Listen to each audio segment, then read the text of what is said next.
Welcome, everyone. This is Coaching in Session. My name is Michael Reardon, and I am going to be your mindset coach today. And today we're going to be talking about the guide to effective parenting. Now, this guide was something that I wanted to do for quite a bit because now being a parent, I can see just how much parents don't know about kids. I mean, I'm doing a great job, not to pat myself on the back, but I am confident in my skills and my knowledge of childhood development and parenting just from my history of being a teacher, working with kids for so long, and seeing parents firsthand succeed and fail. So today I'm going to be sharing with you a guide on how to be an effective parent. Now, this guide is going to be something that you can use, utilize, leverage, and grow from there. But this is not going to be the all end all be all.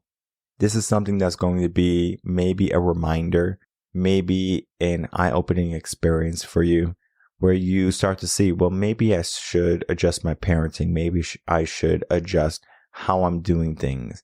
At the end of it, we are going to wrap everything up because I know there's a lot of issues in the world. There's an epidemic of broken household, single mothers, fathers not wanting to be in the picture. I understand that's happening, and we do have to look at that too.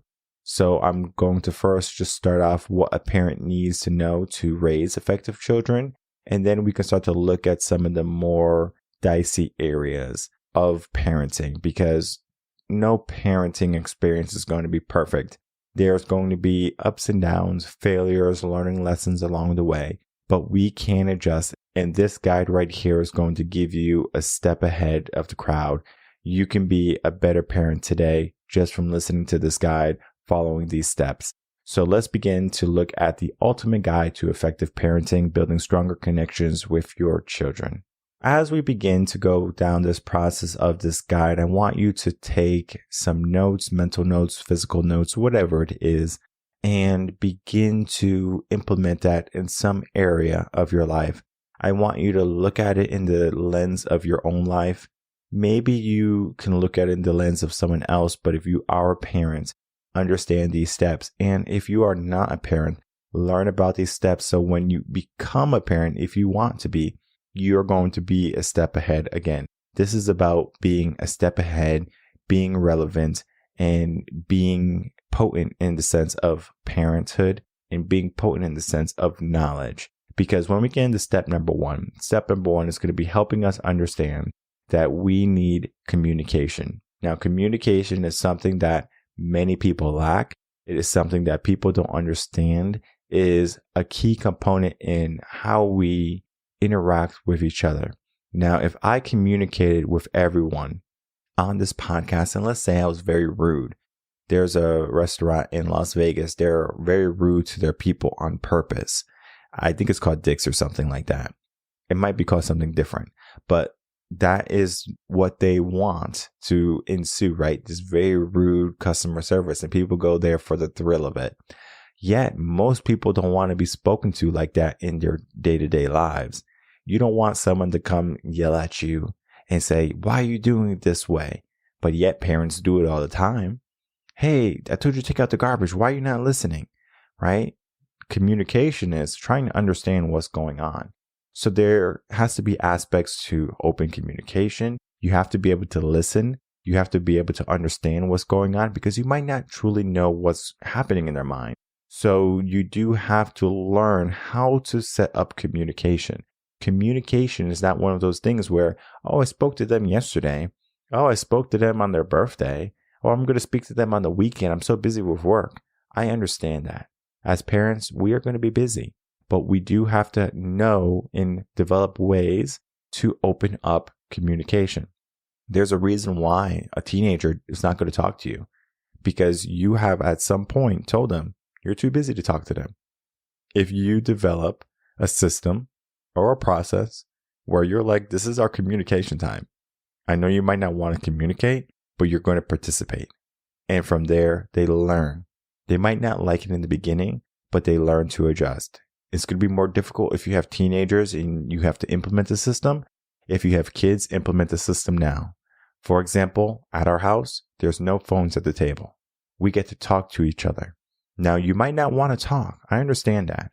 But it is an open area for communication. You don't have to tell me what went on in your life, what's going on in your life, what went on in your day, if you passed or you failed. You don't have to do anything like that. We can simply have a conversation. Now, the conversation might be, all right, we need to have a little meeting about where we're going for a vacation this year. Or we need to have a meeting on who's going to be walking the dog after we get done with dinner. It's communication. We set that time apart. Because if I did it in front of a TV, people are going to be like, oh, yeah, okay, sure, right? It's going in one ear and out the other. So communication is key. Step number one, learn how to be an effective communicator, know when to communicate and how to communicate. If you are struggling with communication, I recommend getting a coach, getting someone who's really good at communicating with the children and learning from them. Step number two, setting boundaries. Now, this is going to be one of the most difficult things for parents, I believe, because they think that a kid is a kid and a kid should only be doing what kids are supposed to be doing. However, a kid today is very different than a kid in the past. We have all of these phones, we have all of these electronics, we have all of these things that we didn't have maybe growing up. And so we need to understand that we might set limits, especially for like screen time, and we might set like expectations for what they have to do. But we cannot say this is a strict thing because we have to offer some flexibility with modern times. And this is going to stand this test of time because what I say today has to be relevant in a year, in 2 years, and in 10 years. Because I might say, all right, no more than an hour screen time a day. And that is true today. Today, there should be no more than 1 hour of screen time. If your kid has more than 1 hour of screen time, it's actually going to have a negative effect on their mindset and their brain. They're not going to learn how to emotionally regulate because they're going to be using technology as their regulation tool. That's why so many teens today, they feel so connected to their phone and their device because that is what they're aspiring to have. It feels like that's what they lack if they don't have it. It's almost like a fish out of water. So we set the boundaries, but we do it in a healthy way, and we do it in a way that is structured for them because they might be going through a different time. And as we grew up very different. We were outside riding our bikes until the lights came on and our parents started yelling at us, come in and eat dinner and stuff like that. And I'm over here trying to chase the ice cream truck. So we need to figure out the boundaries that we set. They have to be conducive and relevant to the time. Now, you get to create rules for your house. You get to create expectations for your children. There's nothing wrong with that. Understand that when you give those rules and those expectations, understand that it doesn't limit them. I work a lot on limiting beliefs. Parents and teachers are the number one factor for limiting beliefs, and the third factor is ourself. So in order to not create that limiting belief in children, we do have to understand that the boundaries can be pushed, can be passed, can be surpassed, whatever, because setting boundaries in the sense of limits will give you a limited mindset. And that is what we aim to annihilate here at Reven Concepts. Then we get into positive reinforcement.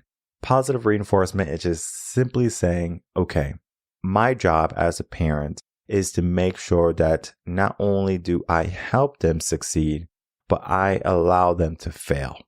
This is one of the most important things that a parent can do. There is no participation trophies in this household, and for good reason. Positive reinforcement is not telling them always good stuff.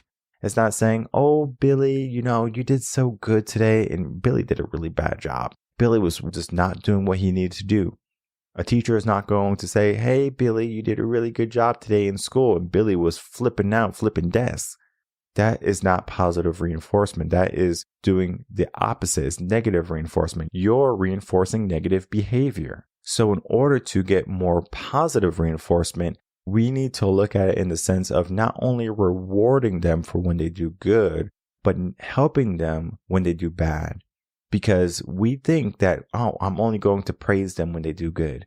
I'm not saying that if they're, flipping over sofas and stuff like that in your house, you should give them an ice cream or a lollipop. I don't believe that. But there is an aspect to it. You have to encourage positive behavior, not negative behavior. If we look back at step number one, communication. Why is communication so critical?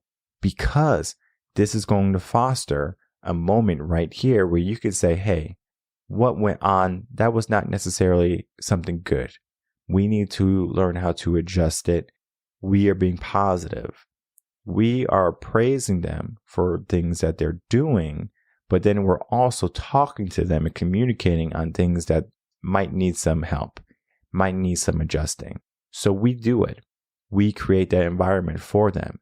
If you're a parent who just kind of yells at kids and just like, hey, why are you doing this and blah, blah, blah, that's not positive reinforcement. You're better off trying to figure out, well, why did you do that? Okay, well, in this household, we don't do that. The reason why is because of this. That creates positive reinforcement. It's setting expectations, what we just talked about, but then it's also saying that this right here is not a good thing, okay? But we did it in a way that builds them up, not breaks them down. And many kids today are broken because parents don't know how to give positive reinforcement. A kid comes home and they have an A+ on their test. Oh, look, Mom, I got an A+ on my test. I'm so smart. And the parent falls into the trap. Oh, wow, you're so smart. You have an A+? Wow, that's beautiful. Nice job. That's one of the worst things you can do as a parent or as a teacher. You're so smart. You got an A+. So if you don't get an A+, are you dumb? If you get a C, are you dumb? Have you failed? Do you see what those words just did? You were being positive, you thought, but many parents don't realize that a small thing like that can change their mindset, can create limits in their mind. Instead, if they bring you home an A+, you should actually do this. Oh, before we start to look at your test, I just want to let you know that I was thinking about you today at work. And I just wanted to say, like, I was just thinking about all the moments and how you grew up and you're just so smart. And you are a person that, I'm just so happy is around me. And you start to talk about that positive things about them. And you didn't even look at the test yet. You didn't look at the grade. You didn't look at the score. You don't know yet. So what happens is if they do good, they're going to speak to you. And even if they do bad, they're going to speak to you. Because if you look at the test and you got maybe an 85, whoa, 85 is pretty good. Now, we can make some improvements, but even if you got a 70, I would still love you the same because this score doesn't matter. You matter to me. So they bring home a 60, say the same thing. Okay, well, we got some right. And it's just so funny because parents, like they look at these scores that these schools give. And I mean, the score is just going to be your relative society score of how well you're going to rate in society. So if you do really good in school, you might do terrible in the real world. Maybe not. But there is a correlation to people who don't do well on tests and for people who going off and being entrepreneurs and starting their own $1 million companies. There is a reason for that. Schools are not meant to build leaders. They're meant to build workers. So if you want to build a worker, tell them they got an A+ and the A+ is the standard. But if you want to build a leader, tell them that regardless of the score they get, they can be whatever they want to be in their world, their life. They get to choose that. So positive reinforcement comes in many different ways and is probably one of the biggest aspects in our SEPs today. Then we get into disciplining effectively. Here in Texas, corporal punishment is possible. Meaning you can hit your kid and there's going to be no repercussions as long as you don't hit them in the head and as long as you don't make them bleed. I think those are the rules. If you want, you can take them to Walmart, bring them in the aisle and light them up. All right. Hit them in the booty as much as you want. The cop will come maybe, gets called or whatever, child abuse or whatever. Cop is going to look and say, what do you want me to do? Texas can do corporal punishment. But just because you can hit your kid, should you hit your kid? This is going to be one of those aspects that is going to be depending on your parenting style. My mom loved to hit us when we were younger. She would always get the chancleta and she would just be, like swinging it and we had to be dodging it. And she's really good. I remember one time I was going up the stairs and I was trying to dodge it and she got me. She just threw it like a homing missile. That's the Spanish in her, the Puerto Rican in her. I did so much better with that type of discipline from her. And my dad, he never laid a hand on me. Now, he might have took my hand and maybe pushed my hand away, said no, But that was enough for him. He didn't have to hit me because he got hit when he was growing up, but he didn't have a father. He had a mother. The mother would hit him. So I find that women might hit a little bit more, even though we look at history like Michael Jackson. His father was very abusive and would hit, and the mother would console. So it's almost like a good cop, bad cop when disciplining your child. I will say that you can be gentle, you can be positive, and you can get the same results. But sometimes a good smack on the booty can be what a child needs. Not saying that if you're a teacher, you should just hit a kid because they did the wrong thing. That is the parent's role, and it's the sole parent role. And if you see a parent with a rambunctious kid, it's not your role to say that that parent should hit their child. The parent gets to choose if they want to discipline their child with punishment as physical punishment, or discipline them in the sense of, I'm going to take your Game Boy away. Which one is more effective? You have to figure out what works for that child. Now, we don't want them to be like, I hate you all the time every time you try to discipline them. You want to help them understand, and that's why communication is important. When you're disciplining them, you have to give them an understanding of why they are being disciplined or why they're being reprimanded, whatever it is. So you have to teach them the lesson, but they also have to understand the lesson. So if they cannot comprehend what they just did wrong, then you need to enforce that. If my kid, let's say they goes into the kitchen or something like that, and they try to go to the stove, and I say the stove is hot, and I keep saying the stove is hot, the stove is hot. I have two choices. I can let them get burned, or I can say the stove is hot, hit them in the butt, move on. All right. I told you this many times. If I have to tell you this many times, it's going to stick with you, maybe with pain. Many people in life, they don't learn from their successes. They learn from their failures. So we learn from our mistakes more so readily. More people take action. I have more clients who come to me with hardship than they do with positive lives. Meaning, if you have a positive life right now, everything is going perfect for you. I have very few of those clients. People do come to me when they have that perfect life because they want to talk, they want to get some feedback, and we begin to have a dialogue. That's a different conversation. But for many people, they're coming to me with broken mindsets, broken levels of positivity. We have to work on that. So when you're trying to discipline someone, they have to understand what's truly going on. Sometimes they need that negativity in order to be disciplined effectively, but sometimes you can communicate with them if they're in the right mindset, if they have all of the developmental tools, meaning you're not going to tell a 4-year-old to not get in your car and start the car. Most likely that's not going to be a conversation you're going to have with them. If it is, oh man, you probably got your hands cut out for you. But we begin to have conversations at proper times. So if you see that they're navigating towards something, you begin that learning lesson. You're not going to just discipline them because you want to discipline them. You discipline them when you have to discipline them. Other than that, it's going to be communication, and education comes from that.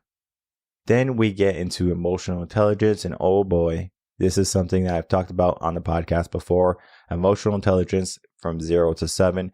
I'm going to give you a secret, and it doesn't matter about the gender of who does it, but a child needs it. Typically, the mother is going to take this role, and the father is going to take the more of the backseat approach when it comes to emotional intelligence, because studies have shown and statistics have shown again and again that women are more emotional than men. For rightful fact too, because the woman is the one carrying the child for 9 months, and it's a selfless act, right? Her body changes, her mind changes, and so her emotional intelligence level is going to be more in line of, I want to make sure that I help this child be the best person they can be. They grow up into the best person they can be. I'm going to love this child no matter what, because they went through the pain of labor and all the effort to make sure this child comes to the world. It's almost like their role instinctually, it's not their role, instinctually is their role to make sure that this child is emotionally intelligent. Now, in my marriage, it's very interesting because my wife would be sometimes very tough on our child. And she says, you know what, like, you know, grow up, be a boy or something like that. Nothing wrong with that, right? It's tough love. But from 0 to 7, emotional intelligence is going to be more in line of helping him understand his emotion, understand that he can go to her if there's any emotional needs he needs met, if he's crying or something like that. Now, if he's fake crying, don't pick him up. But if something happens and he's truly crying, pick him up. Show him that you love him. Show him that you care again and again and again. That's going to build a more emotionally sound child. For a child who doesn't have this, they're going to develop psychological issues, whether it be personal or things that can be outright experienced in the world, right? Your psychoses, your schizophrenics, those right there happen because of a lack of emotion growing up. We have studies of orphanages done of, loving kids and not loving kids and what would happen to kids. 1/3 of kids who weren't loved passed away because they didn't have the connection of human connection. So they were like, well, what's the point of life? So they would pass away. Then the 2/3, they came out messed up. So we have to look at emotional intelligence in the sense of, I'm going to teach you how to regulate your emotions, navigate through your emotions. But then after 7, there's a shift. And that's where the father should come in. But the father can be there in the first 7 years. He should be there, helping them go through, navigate through their emotions too. Like I said, statistically, women do it better, but I've seen men do it really well too. Who should do it more? It doesn't matter, but there should be a balance. If you find that your partner is being more tough, then you should be a little bit more emotional, right? You should teach them about those emotions and navigate them through that. They're going to go through different phases in their life. There's nothing wrong with going through those phases with them, helping them understand those phases. And then after you teach them everything they need to know how to regulate their emotions themselves, then they can come to you if they want to. They can express to others if they want to, but they now have a solid foundation. Again, emotional intelligence is the foundation you build your life upon, not what you make at the top of the windows of the house and the roof. Many people think, adults should learn how to be emotionally intelligent. If you are an adult and you did not get your emotional intelligence, the only thing you need to do to fix this is to get a coach, get a therapist, and to talk to them about any unresolved emotions from your childhood. From there, you begin to fix the cracks in the foundation, right? So if you ever heard about a home having a cracked foundation or a sloped foundation, there is a way to fix it. There is a way to repair the emotional intelligence that didn't happen in an adult when they were younger. But it's not to give them emotional intelligence, it's to fix the emotional intelligence they should have had. People don't understand this. They think that an adult should just be readily talking about their feelings and emotions. They shouldn't. You should be able to express yourself. You should be able to express yourself in a meaningful way. But many people are going to be more reserved. Why? Because that is our culture. So we learn how to keep our emotions inside. We learn how to not express ourselves fully. If you are a person having a hard time with this, I recommend speaking to a psychologist, speaking to a therapist, and then looking at what happened from 0 to 7. There's a reason why therapists start there, because they're trying to fill in the cracks. But then once you get out of that, then you just might have to look at a little bit of your history growing up, and then how that was correlating to everything that happened in your past when you were a child. And there you should be fixed. It's not something that, I need to go talk to my partner or my spouse about certain things. This is about raising effective children. It is easier to make sure a child is not broken than to repair a broken adult. Okay? It's more difficult to repair broken adults than it is to raise effective and happy children. So emotional intelligence from age 0 to 7, that right there can be done by both parents. It doesn't have to be done solely by the mother, but it does have to be regulated in the sense of you're doing what needs to be done, helping the child understand emotions, work through emotions, navigate through emotions. And then from 8+, that's when you teach them how to let that switch come on. We won't talk about it today, maybe another episode, but that switch is something that I teach many men to teach their children because it's a life skill that we need. But raising a child with emotional intelligence is what you need from 0 to 7 rather than giving them a switch at age 4 or 5. They don't need it until they're about 8. Then we get into step number 6, quality time together. Now, quality time is going to be relative to what you believe. You might think quality time is sitting on the sofa, watching some movies together. You might think quality time is going out to the park on the weekends. You might think quality time is going on vacations every single year, whatever quality time means for you. Quality time can mean that I'm going to go to all of their school events. You're spending time with them. I talked about this early on. Many parents think that spending money is going to create quality time. Okay, well, a kid does not care about your money. A kid does not care about how much money you have. They might see that someone else has a nicer car, a nicer home, and they might say, well, why does this person have a nicer home or a nicer car? They can say that, but that doesn't mean that, oh, the reason why is because I'm trying to give you the best life and I'm trying to do the best I can. Because those parents might be throwing money at their kid, and the kid is like, playing all these video games and doing all this stuff, not having time with their parents. And maybe that's what they want. And the only thing you can afford is time with them, going to the park, talking to them, playing with them, whatever it is. You learn quality time is going to trump spending money on them. And I believe almost any parent who has went through the parenting process and now their kids are grown, they're going to say that quality time is what you need, not spending money on them. Kids don't care how much money you spend on them. They care how much time you are going to spend with them. And so if you're present when you're with them, it's the secret, being present, not on your phone, not, doing what you have to do. Sometimes my son will come into the office and I'm like, can I help you? And he can't speak yet. And I'm like, oh, okay, cool. And then I have toys in the office and it's a mess sometimes. They're toys that are like math toys. They're pattern toys. It's not like a little button toy that we keep in the playpen in his play area. These are learning toys. So when he comes into the office, he knows he's going to learn. He's going to play with these toys that are specific to the office. You might ask, well, why do I do that? It's because I don't mind educating. I don't mind spending quality time with him. I don't mind putting my work on hold for a minute and saying, you know what? Let me spend some time with him. Because I understand as a parent, I understand as a human that there's going to be a time when he's going to live his own life. And he might not call me. And he might not want to hang out with me. And he might not want to do things with me. But today he does. So I should focus on spending that time with him when he does, because he's going to remember that. And he's going to be more happy when he spends time with me later on. There's an interesting statistic. By the age of 12, depending, you have already spent 75% of the time you will have ever spent with your child. By the age of 12, you would have spent 75% of the time you have ever spent with your child. That's a crazy number. By the time they're 18, you're up to 90 to 95% of the time you will have ever spent with your child. Now, if that doesn't open up your heart as a parent, understand that you have the first 12 years to be immersed in your life, and it's going to be difficult.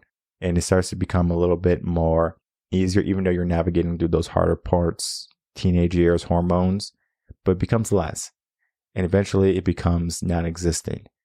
It becomes a text on Christmas, a call here and there on your birthday. But even after that, it starts to go downhill. Now, if you can learn how to cultivate quality time together, it's going to be more pronounced later on. So you have to figure out what that means for you, how to create quality time, and then make that a habit. So when they're older, they can do it with their kids and they can also do it with you still. Then we get into step number 7, nurturing independence. This one is an easy one. We're just looking at the aspect of we want them to be individual. We give them all the tools they need to be self-sufficient, but we do have to train them in order to be independent. We're not going to just tell kids like, hey, you need to be independent and you need to learn how to do it. Good luck, right? We train them, right? We teach them from a young age how to eat, how to get something from the fridge, and then eventually they become independent. You might think that this is a process that, this is a very tough process and this is maybe one of the most difficult parts of parenting, but it's probably maybe the most rewarding parts of parenting, because when you start to see your child walk for the first time and you were carrying them all the time, that right there is independence. They don't need you anymore to walk. Eventually, you might have to pick them up, but they're doing it themselves. Eventually, you making their food and prepping their food. Now they're going to go in the fridge and say, Mom, there's no food, or Dad, there's no food in the fridge. Okay, there probably is. They're just not looking well enough, or they don't know how to cook. They become more independent. And it's one of those things, like, it's an eye-opening experience for parents. So allow them to experiment, allow them to do different things, because in the beginning, they're going to be fully dependent on you, but it happens so quickly and they get their independence so quickly. So teach them how to be independent, but remember to savor the moments when they are being dependent on you.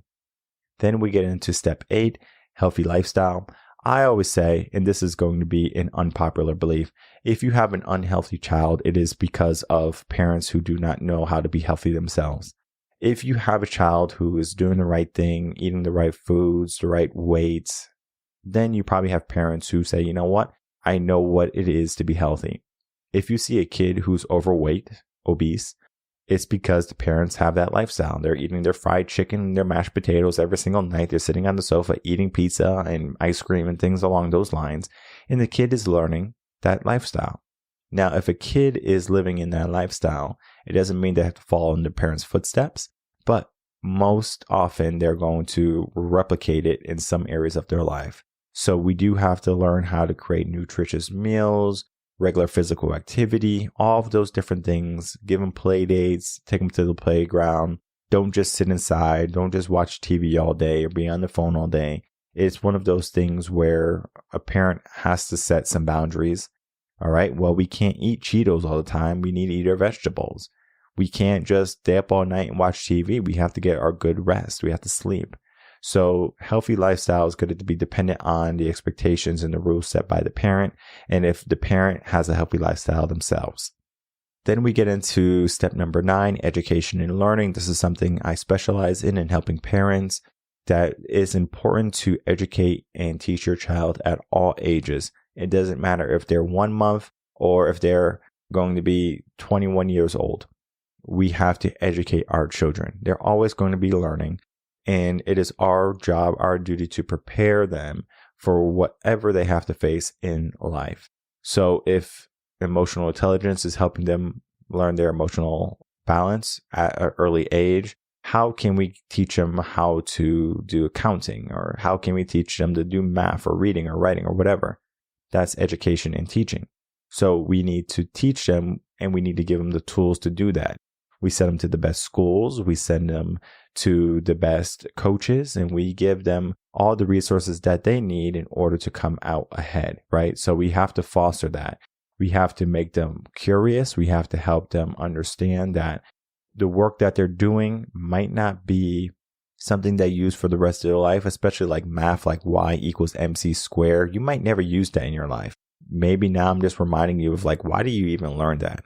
But we are teaching them because we want them to understand that there's going to be things that you're going to utilize and things that you're not going to utilize. But at the end of the day, they're tools for the toolbox. And you are better off having those tools and not needing them than needing them and not having them.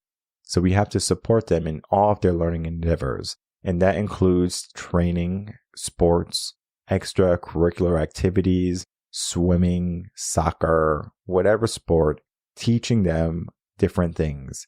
Education can be saying, hey, this is how you feed a dog. This is how you walk a dog. This is how you wash a dog. It might not seem like you're educating them, but you're training them. I remember when I had my first dog and I had to like wash them and do things. I can't tell you how much I learned from when I got my dog as an adult. Night and day, number one. But I learned when I was young. It wasn't, oh, let me get a dog when I'm older and now I have a rambunctious dog that's not disciplined. My dog is so well behaved. It's like, oh my God, best dog ever. It's going to be hard to, trump her when she's gone.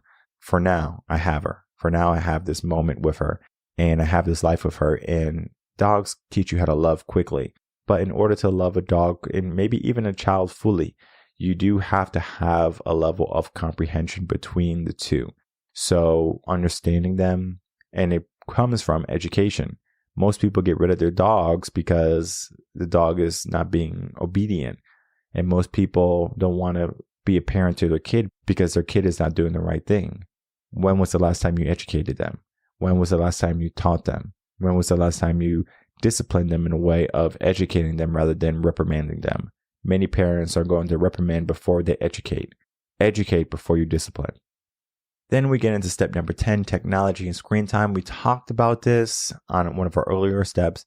It's important to set rules and expectations, but again, you only want to have an hour of technology a day, typically. Now, that might change in the future from when this podcast airs. But what I can say is that you do want to understand that technology is a very important part in our upbringing of our children today.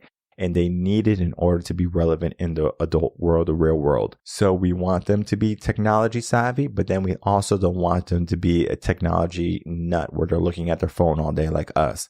So you might be attached to your phone doing emails and business stuff and maybe on YouTube and TikToks and stuff like that. It's a waste of time. But you want to understand that technology can be something that you say, you know what, I don't need it right now. I'm not going to do my emails right now. I'm going to focus on my family. I'm going to do something like this. And this is something that you have to instill in them. Also, that's why I said earlier on, we have a rule at the table. There's no phones in the car. There's no phones. And it's because this is time to foster communication, not technology. If you have some downtime and I'm in the office and maybe the wife's at work and you have nothing else to do, read a book. But maybe you read a book already that day. Maybe you want to go to a website and watch a motivational video or get a different perspective on a blog or something along those lines. That can be learning. That can be your screen time. Not just playing video games all day, not just watching movies all day. It can be an aspect of growing and development, but it should be something that's throttled and encouraged to do it in a positive way rather than in a negative way. Because if you do it in a negative way early on, they're going to compound it when they're adult. And when they have problems and they have a hard day at work, they're going to come home and sit down on the sofa and watch TV because that's how they learn how to regulate, not to navigate this technology and the screen time in a positive way. And then we get into step number 11, building resilience. So this is going to be solving a lot of the problems that we are facing in our world today. So many kids are getting their participation trophies, as I said. Many people don't want to fail. Many people don't want to get hurt. I mean, there's probably scars on my body from when I was a kid doing things that I shouldn't have been doing. Many parents today are like, oh, I don't want my kid to get hurt. Why? You did it. So why are you trying to protect them? Let them learn to build resilience. And so you have to let them do things in a way that to us is dangerous, but to them is safe. So we have to foster this sense of curiosity in them, but we do have to make sure we don't get in the way, but we do have to give them the safe environment. So if they're climbing on a sofa, maybe throw some blankets or some pillows on the floor if they fall over. I don't want them to fall over. I don't want them to get hurt, but they do have to learn. If they're climbing on the bed or something like that and they fall off the bed, yeah, they're going to get hurt. They're going to bump their head maybe. You pick them up, you love them, you console them, and they learn, oh, maybe I shouldn't do that anymore. Or I should be more safe in how I do things. So we do have to help them build resilience, not just protect them from all the harm and all of the problems in the world. They have to go through it themselves. You learn from your mistakes. You learn from the tough moments. You don't learn from everything being good. All right. There's a difference between good and bad, yin and yang. You cannot appreciate the good if you never had any bad or if you don't have much bad. Now, typically in life, you want to have more good than bad, but those bad moments help you appreciate those good moments so much more. So being resilient is going to require you to look at both, not just the good, but also the bad, and helping them understand the difference also. Then we get into step number 12, maybe, again, one of the most important ones a parent can do, and that's being a role model. If you are overweight and you're telling your kids to be healthy, your kids are going to look at you like, what? You're not even being that person, right? You're not walking the walk and talking the talk. I don't want people to come work with me if they don't see my life in at least somewhat order. Now, I understand life can be chaotic. I understand that there's going to be ups and downs in life. I'm going to understand that there's going to be moments in my life that might not be the best moments that I want to show the world. At least in those moments, I can show you that I'm resilient. At least in those moments, I can understand you that I'm maybe courageous and building up toward confidence, that I'm a go-getter, that regardless of what happens, I'm going to stand back up. So that right there is being a role model for my clients and the world. But as a parent, you do have to understand that being a role model is more than just simply saying, hey, do this, do that. You have to show them. And sometimes our actions are going to be replicated by our children. So if you're always on the phone and you're like looking at your phone and you're talking on the phone all the time, you're going to see that they're doing that same thing. They're going to use you as a role model. Just the other day, as I said, I have toys in the office. And so he put all the toys right by my seat. And I'm like, I'm trying to get some work done. I moved the toys with my foot. Well, guess what? He learned, let me kick the toys. He's one. So he starts kicking the toys and I'm like, oh, gotta make sure I'm paying attention to what I'm showing him. I'm the role model here. So if I move toys with my feet, he thinks that he should move toys with his feet. And so it happened once. I saw it happen.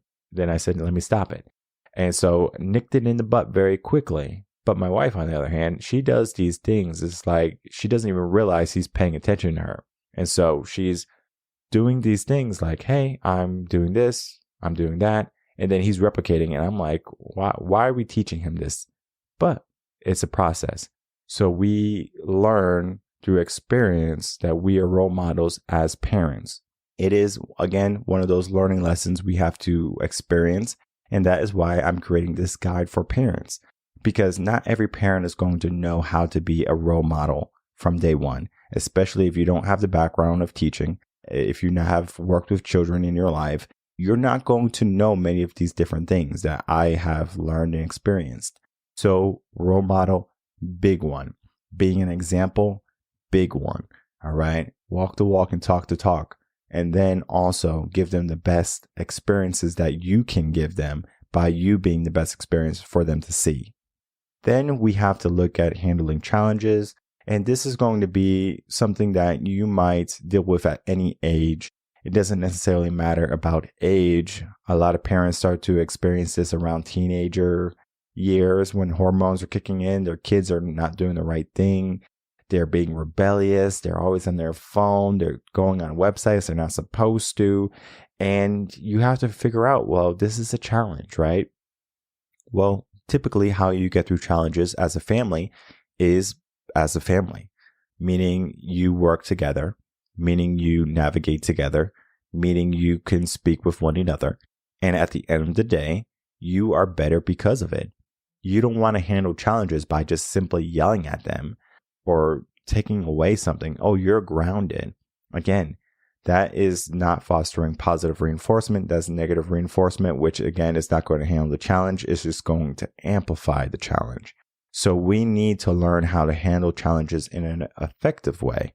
My advice when you're trying to handle challenges in an effective way, you want to have good communication, number one.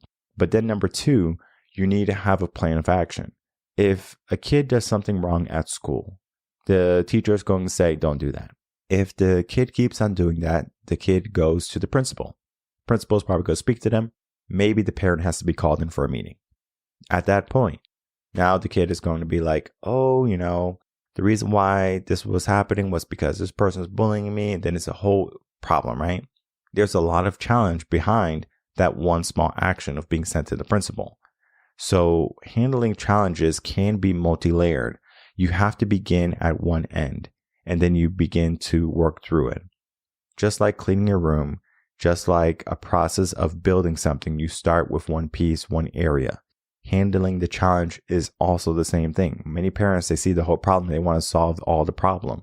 But sometimes you have to look at it in the sense of, what can I do right now? What's a small piece I can work on today? And then you begin that process. You begin that fixing of it. Handling the challenge begins with a piece-by-piece approach. Just like building a puzzle, you are trying to fix what's going on, what's going incorrectly maybe at the moment. And then you adjust. Give them healthy options rather than no options. And then we get into step number 14, self-care for the parents. So you do have to understand that being a parent is a 24/7 job. It is not something that is an easy job. That is why sometimes I get not upset, but like when people, like these feminists are coming on and they're like, I'm a boss babe and I don't want to be a stay-at-home mom and things like that. I don't think they understand how much work it is to be a stay-at-home mom. I understand that your business might be a very successful business, but for you to belittle other women because they decided to have a family, or maybe even at a later age, it doesn't necessarily matter the age, but to belittle them because you want to be a boss babe and you want to go out and make money and have a career first, family second, there's nothing wrong with that. But we do have to look at it in the sense of neither role is more important than the other. If you want to be a career person, that's fine. Be a career person. You want to be a stay-at-home mom, that's fine. Be a stay-at-home mom. But no role is superior. No role is inferior. Meaning, if you are a stay-at-home mom, you are no less than the career woman who's working off making millions of dollars. To be honest, most men would probably want the woman who's a stay-at-home wife than the career woman. That's a different podcast episode, but we do have to look at the self-care for parents. And the reason why I harp on wives that stay at home and the reason why I harp on maybe single moms is because they are putting themselves all out there, right? And it can be difficult to pay attention to themselves. So it's important that they get the self-care that they need in order to regulate themselves. Sometimes you're going to be busy. Sometimes you're going to be overwhelmed. Developed a pattern for self-care. What does that mean for you? Hopefully it's not something that's going to be destructive like drugs and alcohol. Some people do go to that, but you do have to be stronger. A support network is going to be your best option. You can use a therapist. You can get a life coach, and you can begin how to develop a self-care routine. What does that mean for you? And you might need to get a babysitter. You might need to develop a routine that's going to work for you and the child. But there's always a way. There's always an option. Self-care should not be second to your child. It should be first. I understand many parents, they want to give everything to their child and then they have nothing left. But in order to be the best parent, I find that if you're 100% all the time or most of the time, you're going to have the best child. So self-care for parents is critical because it's going to help you be a better parent. Then we get into step 15, celebrating achievements. Now, this one is going to be, again, unique to everyone. There is a video I saw just recently of a family, and this family didn't have a lot of money. It was a store-bought cake that they made in their oven, and it got some frosting and put some sprinkles on it. And so there was a tradition, I think, in a Brazil culture that the first piece of cake that you give to somebody is the person you love the most or you care for the most. And so this young man, maybe 10 years old, maybe 9, 10 years old, something along those lines, he gives the cake to his brother. And his brother is like 4. And the brother starts crying. And he was just so happy that his brother gave him the first piece of cake because he understood the tradition. And in our life, we sometimes don't see those small moments as something powerful. When a child graduates kindergarten or pre-K, we do like a whole graduation ceremony. We put them on a pedestal and we say, this is good, this is great. From there, they love going to school typically, and they're trying to be the best student they can be. They feel smart, they feel loved, they feel appreciated, they can see their achievements starting to come to life.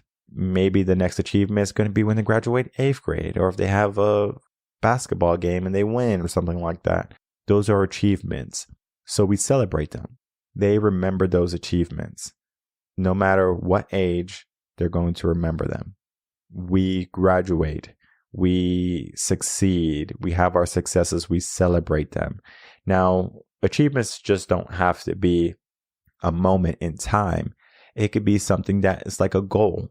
A goal can be achieved at any moment. For example, maybe you finally are able to do a handstand. You celebrate that achievement.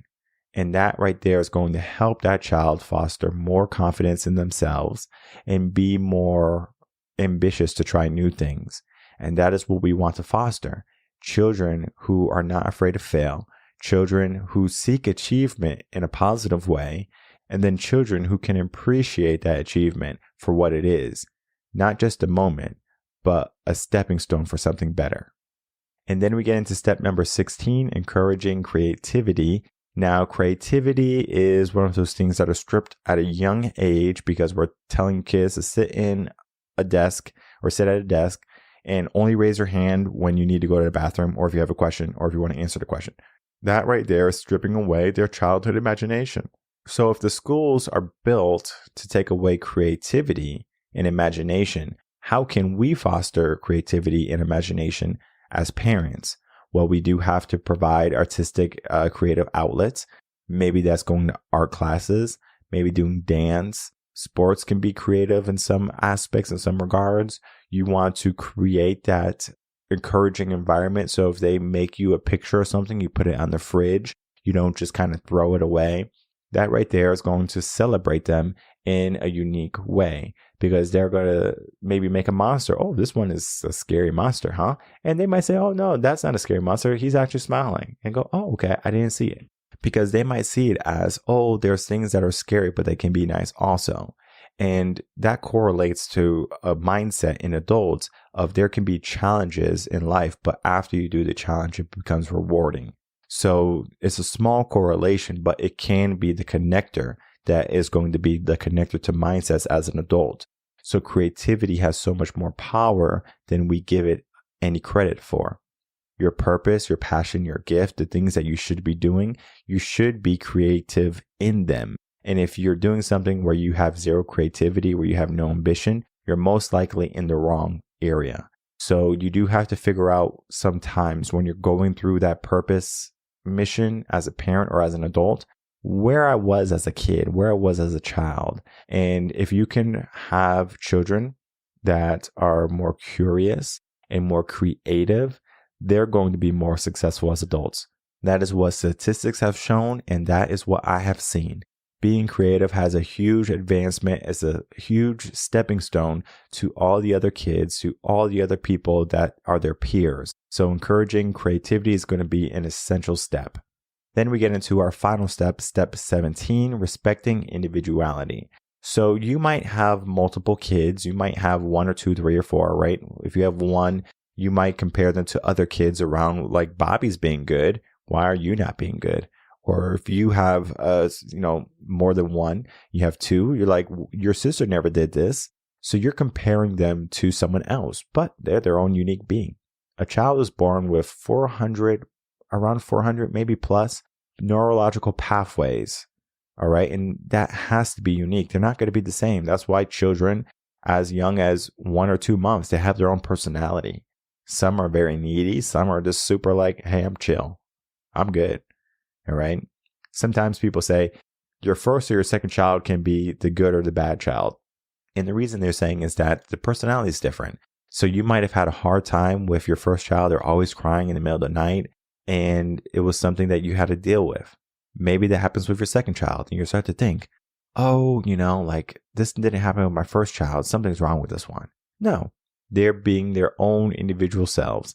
And that just compounds as they grow up. You might have a child who's dancing in the middle of the classroom. You're not supposed to be dancing in the middle of the classroom, but we respect it. We understand that that's their individuality shining through. And so we don't necessarily shun it. We might correct it, but not in a way that's going to say that what you're doing is wrong. You should be like everyone else. We're not trying to create cogs in the wheel. We're not trying to create mimics of children to child. Everyone should be alike. You have a unique child. They're one of a kind, and they should be treated like that. If you have a one of a kind baseball card or a one of a kind antique car or a one of a kind tea set, you're going to make sure nothing happens to it. So why do we not make sure nothing happens to our kids? Why don't we not make sure that we allow that child to be exactly who they are and embrace them for what they are? Because that is going to create wealth. Because if you have a one of a kind car or a teapot or pottery, whatever, that right there is valuable. You bring it to an antique dealer, an appraiser, they're going to say, I've never seen anything like this before. Of course, this is one of a kind. So don't allow a child to be stripped of value because you want them to be like everyone else. If your child wants to go in a different direction, you embrace that, as long as it be positive and healthy and nurturing and conducive and constructive for a better well-being and a better life. What does that mean?